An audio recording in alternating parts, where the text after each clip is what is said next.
If you're interested in ethical hacking and penetration testing, this is the episode for you. Today's guest is Ed Skoudis. Ed has taught upwards of 20,000 security professionals globally, and his contributions to information security have had immense impact on the community.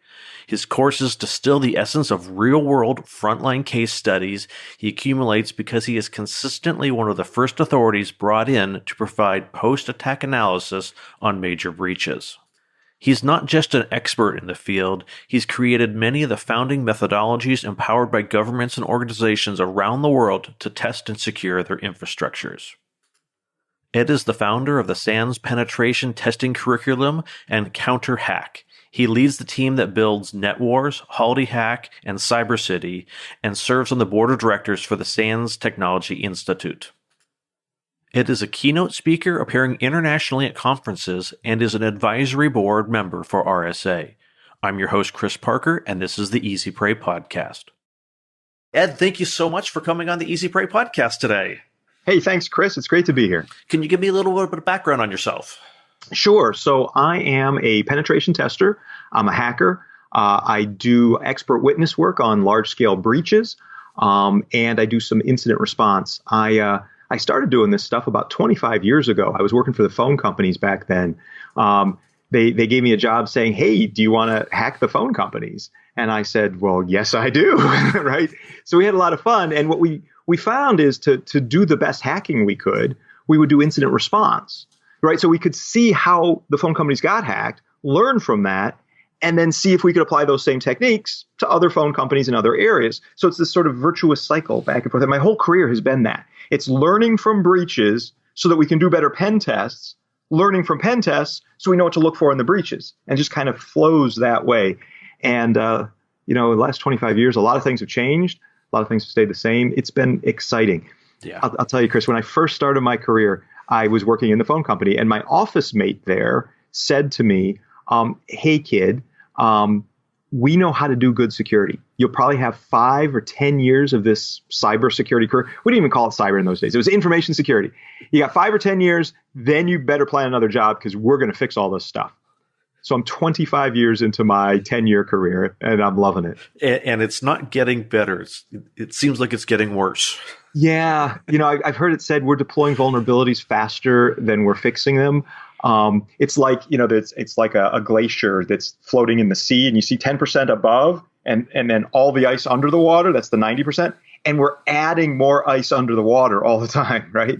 Well, and some of it, I think, is just the longevity of technology. I know when I had worked for a company, I inherited an IT department, and I immediately started looking all the stuff that me and my current team had. We were conscious about security, about that, and we're slowly working backwards to everything that looked like it was still active. And we hired a company to come and do some pen testing, and they found vulnerabilities of stuff that was, 10 years before my time. That was like, where in the world where did they find, how in the world did they even find that? It was buried down, 6 folders deep in something legacy systems we hadn't touched. Legacy systems always bite you in the butt. And I heard this saying once that I thought was kind of a funny one. It says, God created the world in 6 days. Well, yeah, he didn't have to deal with legacy systems, right? That is too funny. So can you give me a little background on what pen testing is? So penetration testing is where we model the techniques used by real-world threat actors, real-world attackers. And we apply them in a structured fashion to our customers' networks. Usually we deal with pretty big businesses, although sometimes small and medium-sized businesses. We do government institutions. We do some military stuff. So we're using the offensive techniques against them with the goal of helping them better manage their risk and improve their security stance. And that's what pen testing is. It's modeling the attacks so that we can make the world a safer, more secure place. Gotcha. And I love it. So are you primarily going after known publicly facing surfaces, or are you looking for anything that you can possibly find, phone systems and Wi-Fi enabled printers? Yes. Wi-Fi enabled printers is a big one, as long as you can get close enough for the Wi-Fi. So usually there's a defined scope. Do you want us to look at this web application or this maybe this you've deployed a new app that's tablet based or phone based, or there's some new infrastructure an organization has deployed, or there's also just the regular routine annual pen test. Give us a checkup. You go to the doctor. How am I doing? So we do that a lot where we're scanning and we're looking for, just like the attackers do, we're looking for clear, obvious, in retrospect, ways in. The attackers usually are focused on the low-hanging fruit. Let me find that old Windows system that everybody forgot about. We also do some work, though, that's pure play research. Nobody knows this vulnerability is there yet. And we find it. This is the realm that they call 0 day, because the vulnerability has been known for 0 days. So we do some 0 day research and find some flaws. Then, of course, you want to do responsible disclosure. You don't want to just unleash these things out on the world. So there's the neat thing about penetration testing is there's so many different types of it. I mean, you can do the network pen testing. You can do web applications. You can do mobile device. You can do Internet of Things. We've done a lot with that. If any of your listeners are looking to get into a cybersecurity field, pen testing is a great field. I mean, I am biased. I've been doing it for 25 years, and it grows bigger and bigger. I never expected this, Chris. Like I said, I thought I get 10 years out of this career and then I'll be a mid-level, IT person in a bank or something. But if you had told me back, 25 years ago that pen testing would become what it is, or even the cybersecurity industry would become what it is, I would not have believed it. It's an industry that keeps growing and growing. The whole COVID thing has actually forced people to kind of double down on securing the infrastructure because everybody works, remotely. Ransomware is kicking everybody's butt. Yeah. It's ransomware. They're calling us, in pen testing, and they're saying, we want a pen test so we can see how ransomware is going to get in. So now ransomware is becoming the justification for pen testing. It is crazy times. It's also kind of a frustrating and sad thing because it's like, the reason our industry is doing so well is because everybody else is getting hacked and a lot of nasty things are happening. It's like I have a friend who owns a liquor store, and he tells me because of COVID, business is booming. Oh my gosh. And he's a little sad about that. I mean, look, he's happy to have the money, but So it's sort of a double-edged sword kind of thing, Yeah. I mean, I'm happy and I'm thankful that, that business is well and my friends' businesses are all doing well. But I do wish the world was a more safe and secure place. I wish there was less need for us, Well, and hopefully over time as, legacy systems go offline, and I think security is now becoming a thought process. It's not this, well, if we have money, we'll throw security on as an add-on. I think bake it in. It's really been baked into the process, not always well. Yeah. But at least I think companies are starting to try to bake it into the process, and assuming when you build stuff, people are going to try to hack this. People are going to try to break it. I like that. I appreciate your optimism on that front. I do think I share it very long term. Maybe it's because I've gotten jaded over the last 20 years in this idea that we're deploying vulnerabilities faster than defenses or fixing the flaws. But it just seems like the same kinds of hacks, the same kinds of vulnerabilities just keep getting discovered again and again and again. We are baking it in more. There's also this idea that there's no such thing as 100% secure. I mean, just take your computer, put it in water, bury the all wet computer, and maybe you've got security, right? Don't connect it to a network. There's no such thing as 100% security, but there's this idea that we want to raise the bar so that the attacker has to work harder or even spend more money, and time is money. So spend more time and money, that it becomes impractical for all but the richest attackers, maybe nation states or something like that. So that's where I see the avenue to get to a more safe, secure world is to harden things to the point, not that they're infinitely secure or 100% secure, but to make it so that routine attacks just don't work anymore and only your really rich attackers can get in. It's kind of the concept of good enough security. That's right. Because, I mean, good enough is good enough. And anything that you do beyond good enough is spending too much extra money. But it does bring us back to ransomware. With ransomware, the attackers have figured out a way to get paid for their malware, a really reliable way to get paid for their malware. And some of that payment goes into R&D, the bad guys' own R&D, so that they can make nastier malware.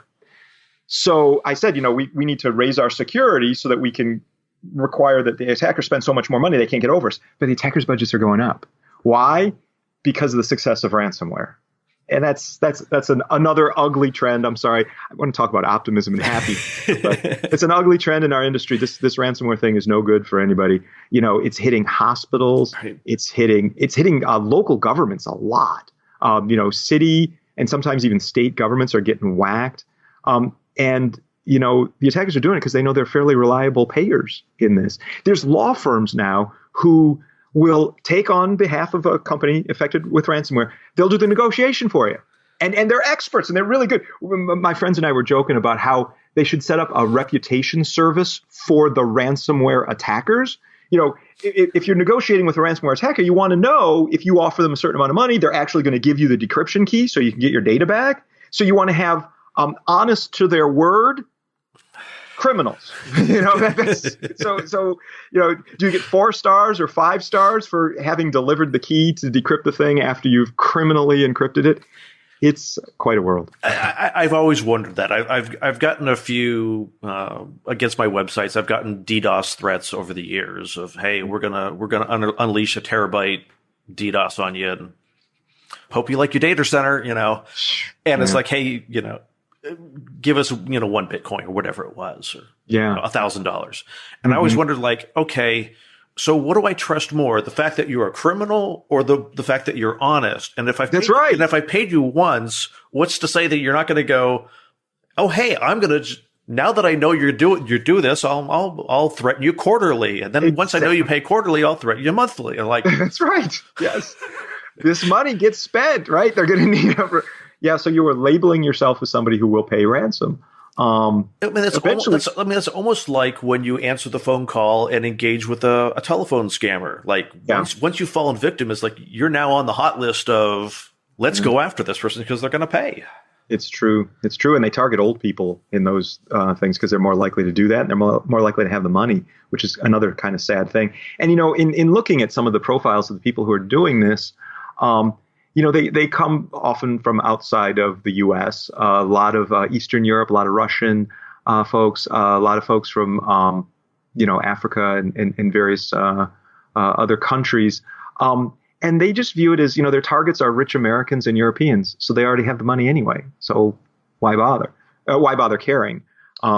Which is kind of sad, too, especially, when you see sometimes these older people, elderly, getting hit pretty hard and they don't have a lot of extra funds. So, which, that's the whole kind of behind the scenes of why I started the podcast in the beginning. I'm trying to get way beyond just tech, but it's that same thing is that there's so many things that we do that leave ourselves vulnerable. There's so much low hanging fruit in our lives that make us targets. Well, I really like what you do because it's very practical, very approachable.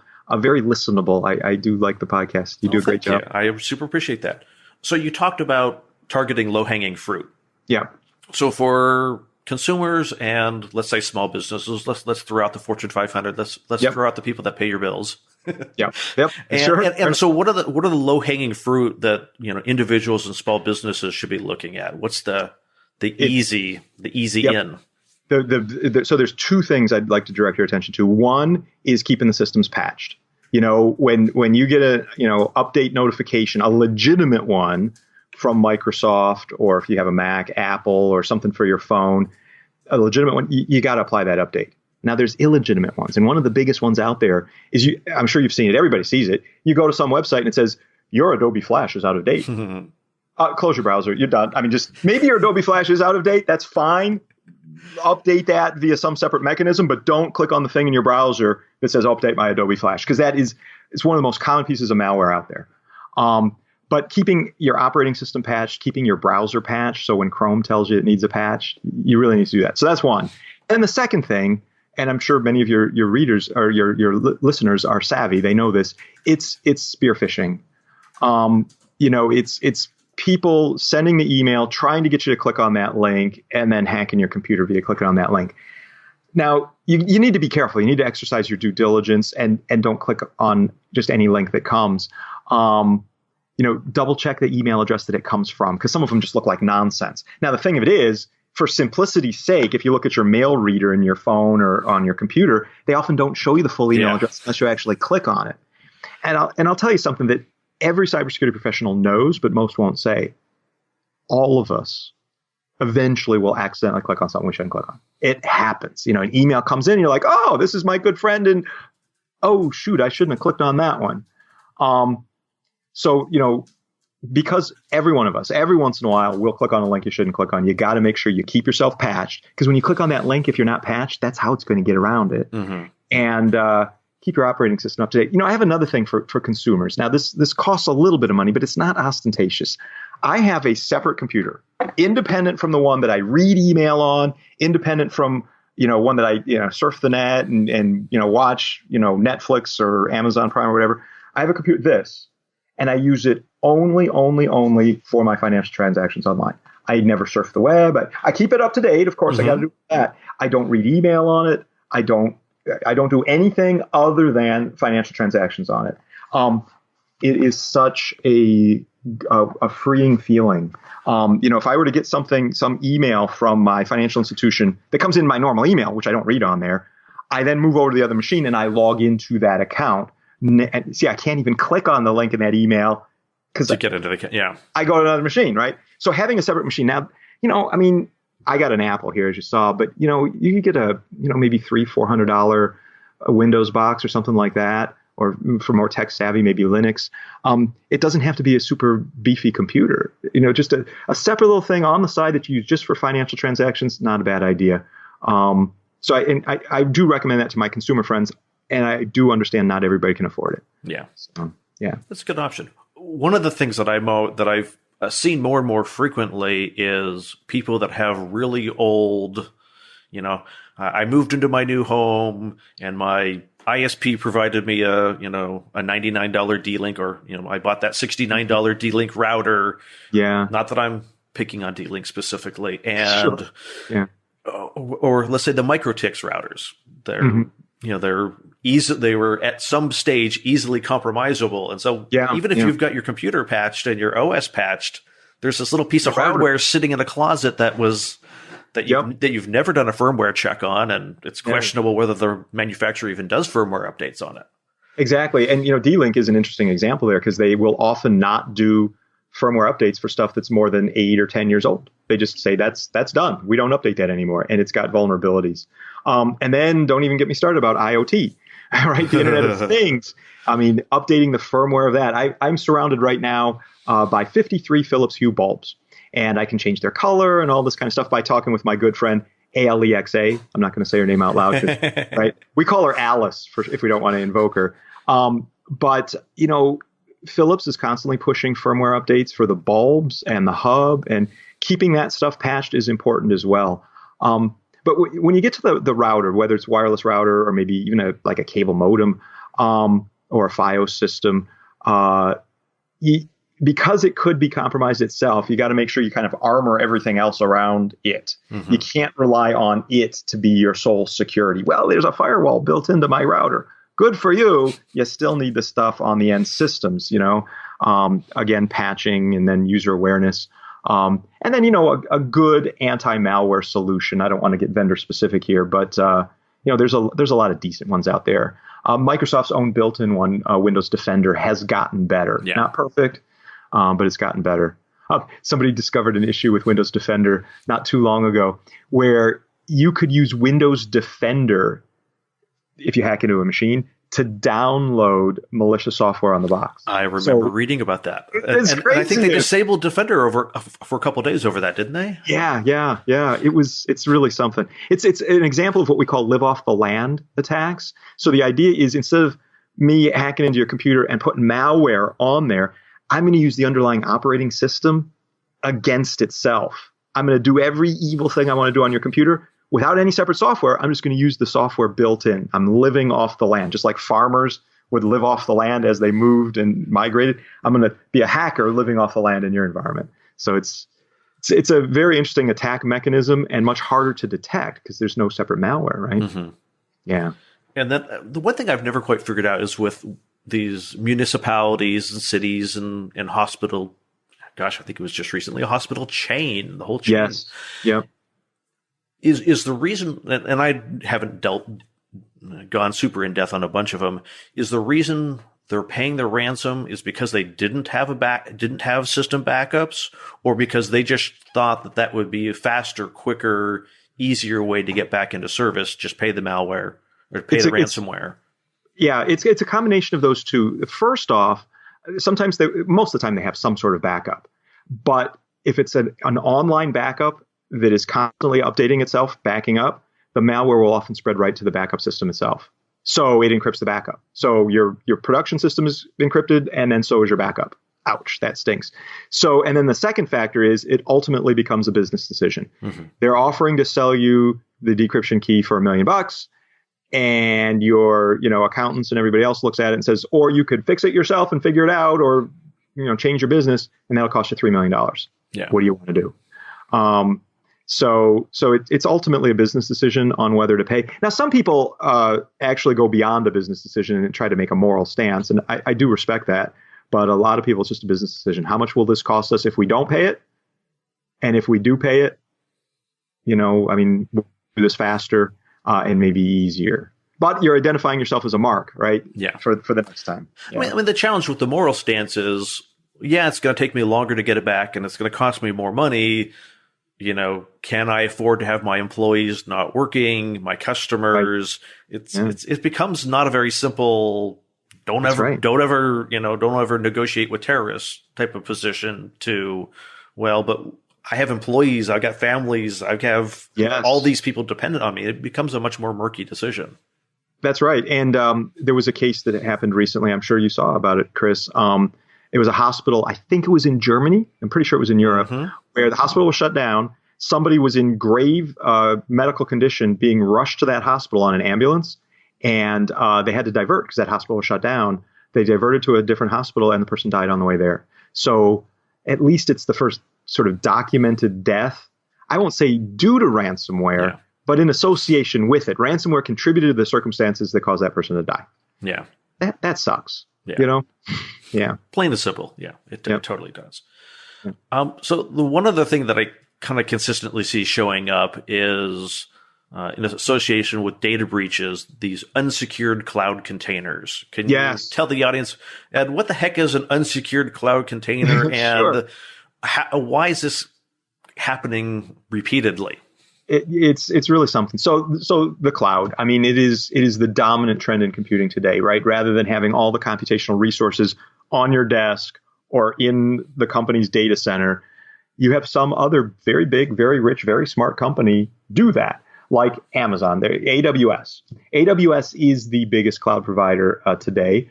Number 2 is Microsoft with their Azure infrastructure. Number 3 is probably Google. Google's not used to be a number 3 in anything, but anyway. It's good for them to know what it's like to be the youngest child. And they're trying hard. They are trying hard. We host things from our environment in all 3 of those because we need the experience with all of them. It's neat, and it can be very cost effective, and it's almost magic. You have just these API calls that you make off into the sky, and the cloud computes things for you. And one of the biggest things that you want from the cloud is the ability to host and process your data. And the whole argument here is, rather than buying computers for yourself that you only use a small fraction of their computing power, I'll have somebody else buy the computers. I'll still use a small fraction of the computing power, and I'll pay for that fraction. Storage is getting so cheap, so I'm only going to use a small, fraction of the storage that I need.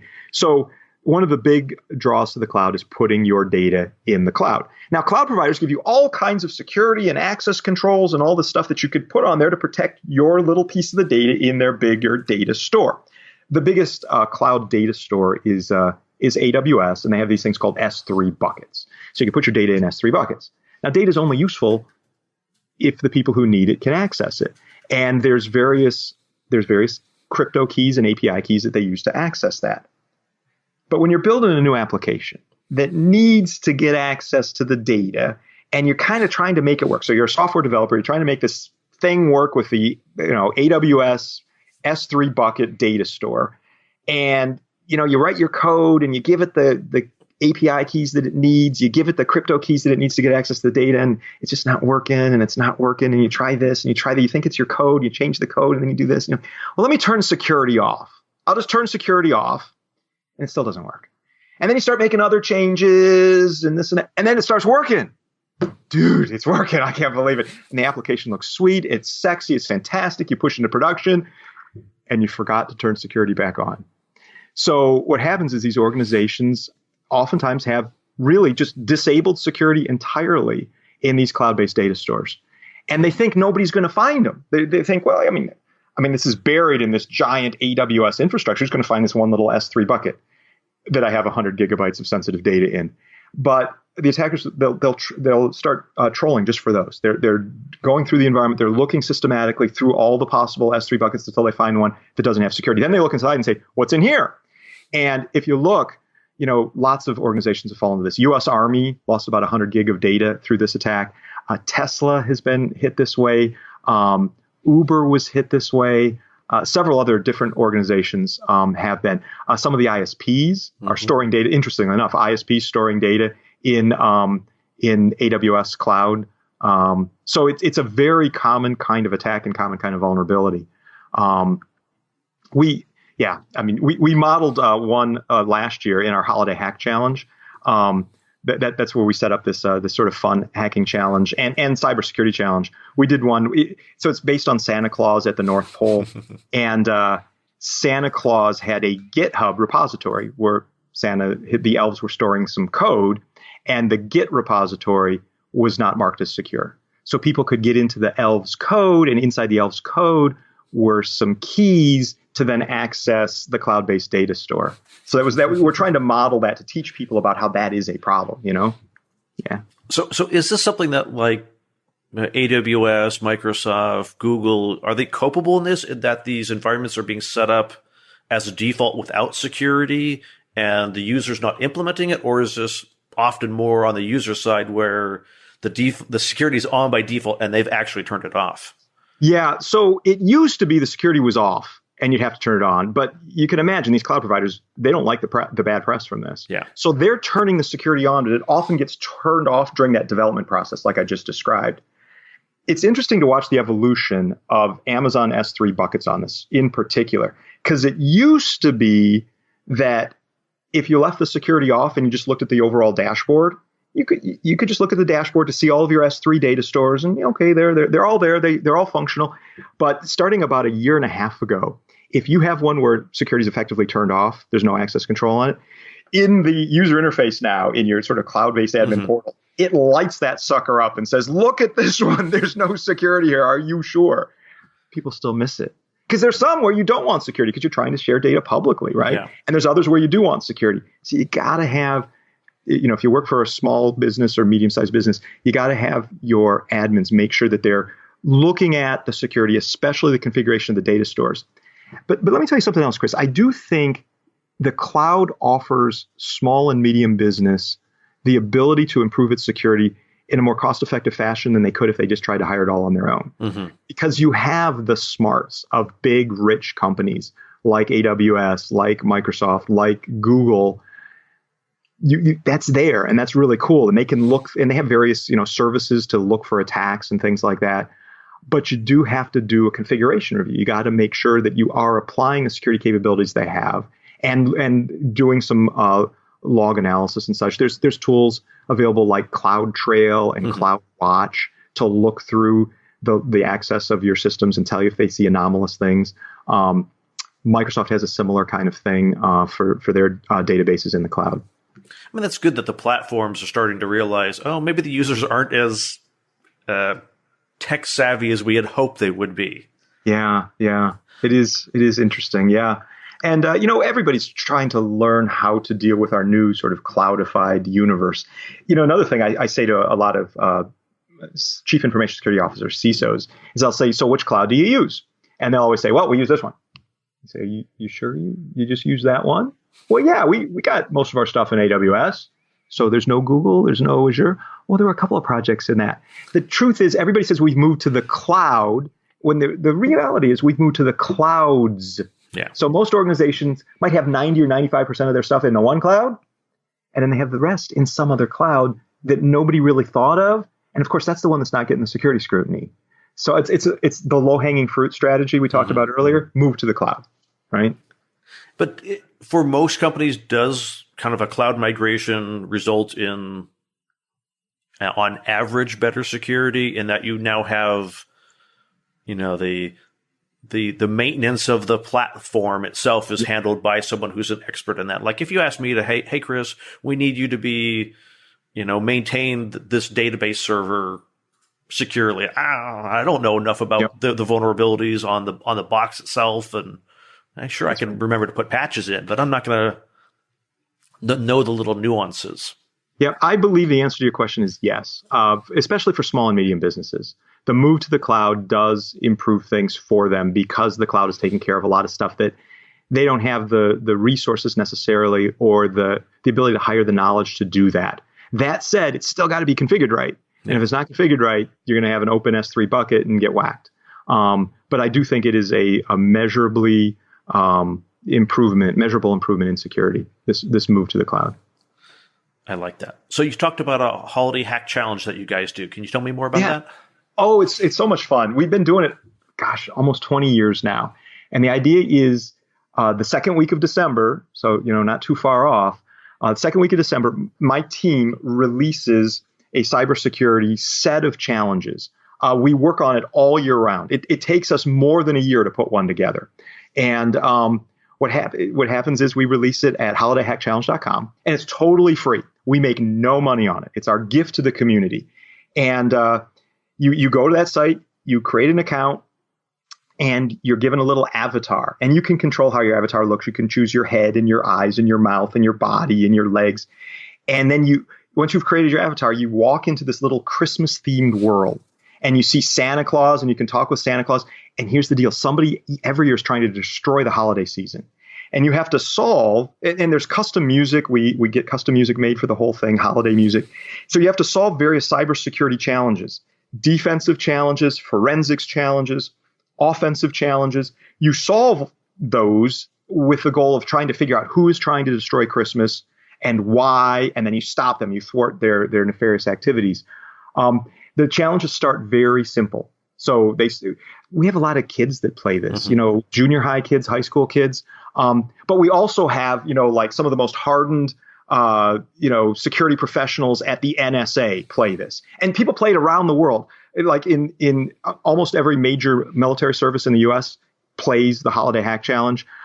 They play throughout Europe. I know the Japanese police force, at the country level, they play it a lot. I know there's a lot of fans in Saudi Arabia of Holiday Hack Challenge. It's really cool. Australia, there's a lot of people that play there. We have 17,000 people that played last year, and we're hoping for even more this year.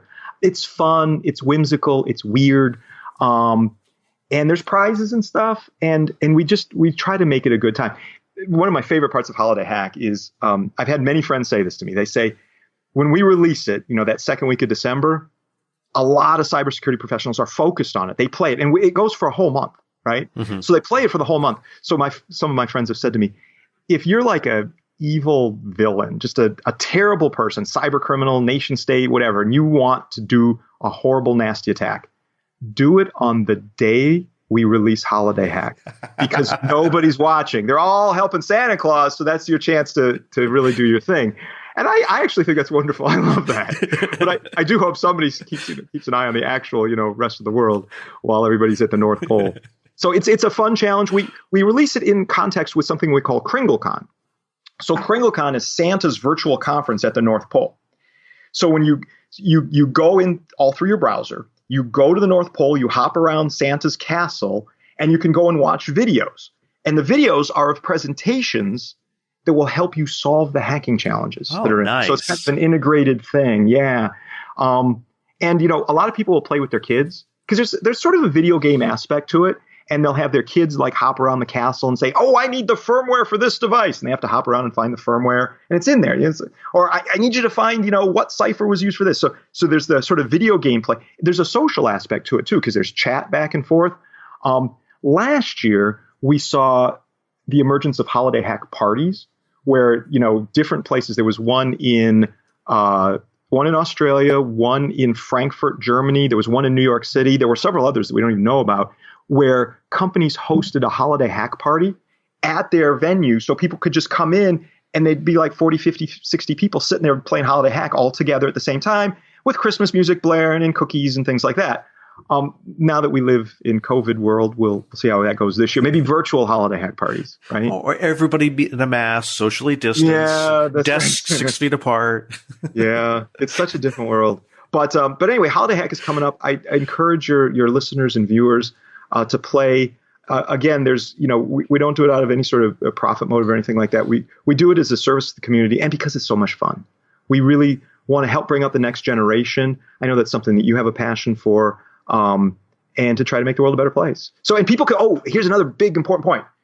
People can play previous year's challenges. They're all up. I pay many thousands of dollars a year in cloud services to keep them up for everybody. It comes right out of my own pocket. But if you want to play Holiday Hack Challenge 2018, it's still there for you. Or 2017, it's still there. All from 2015 to today, they're all up all the time, 24/7 by 365.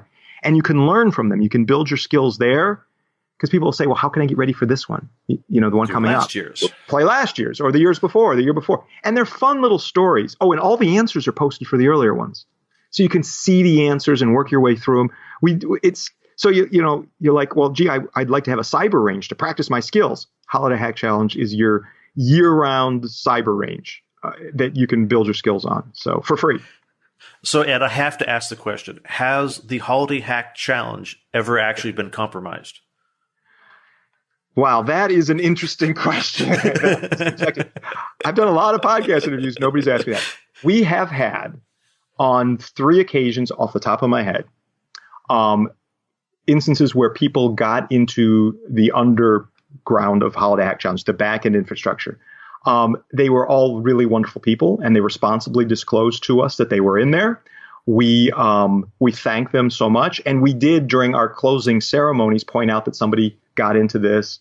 And we ask them if we can announce their name because, I'm not trying to lay down the gauntlet, though, saying you should try to hack our infrastructure. It's against the rules.